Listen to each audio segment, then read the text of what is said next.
MCQs entry test के लिए आज हम डिस्कस करेंगे लिमिट्स ऑफ द फंक्शन के बारे में। तो सबसे पहले हमने एक क्वेश्चन को उठाया है, वो ये है कि 1 + 1/n होल पावर n और इसकी लिमिट है n tends to n goes to n approaches to infinity. ये जो फंक्शन है वो सीक्वेंशियल फंक्शन है, यानी सीक्वेंस फंक्शन है।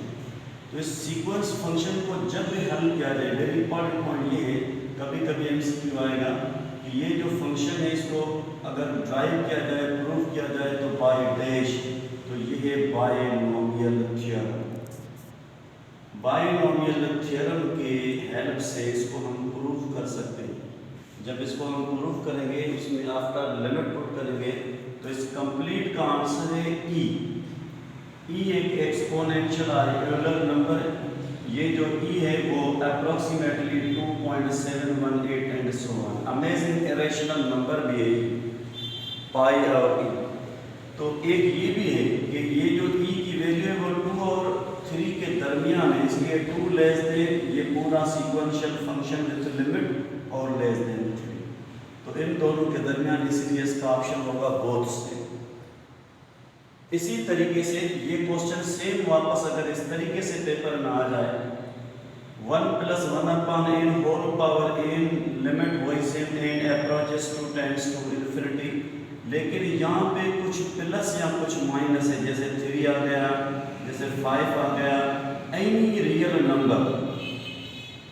तो इस कंप्लीट की जो रिजल्ट है वो रियल नंबर नहीं होगी, इन्फिनिटी नहीं होगी, वही n e रहेगी। इसलिए नोट कीजिए कि ये limit n tends to infinity और 1 + 1/n होल पावर n और limit n tends to infinity 1 + 1/n any real number. यहाँ पे जो आंसर आएगा ना वो होगा 1, क्योंकि इन्फिनिटी यहाँ पे हम रखेंगे 1/∞ मीन्स 0, बाकी बचेगा 1। 1 power any real number, 1 power 1, 1 power 2, 1 power 3, 1 power -1, 1 power 0, हमेशा आंसर 1 रहेगा।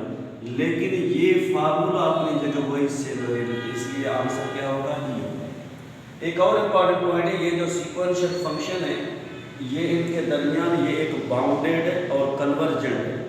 क्यों कि जब इसको ओपन किया जाए तो फर्स्ट नंबर से सेकंड छोटा होगा, फिर थर्ड छोटा होगा, फिर फोर्थ छोटा, इसलिए ये बाउंडेड है बिटवीन 2 एंड 3, अप्रॉक्सीमेटली 2.7 होगा।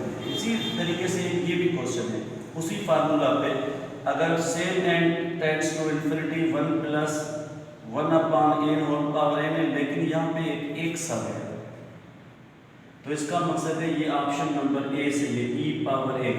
अगर यहाँ पे 2 है तो ये e पावर 2, अगर ये 7 है तो e पावर 7। इस तरीके से एक जो नंबर 4 है कि वही सेम क्वेश्चन है लेकिन यहाँ पे प्लस है, तो ये भी प्लस और ये भी प्लस, ये e पावर 1 बनेगा।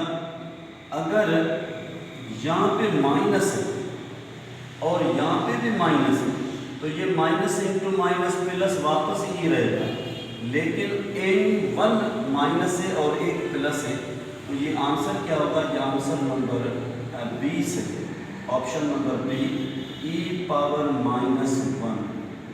अगर यहाँ पे 2 है तो e पावर -2, अगर x है तो e पावर -x, और क्या होगा अगर नेगेटिव पावर है तो इसको हम पावर में भी लिख सकते हैं, ऑप्शन नंबर बी से।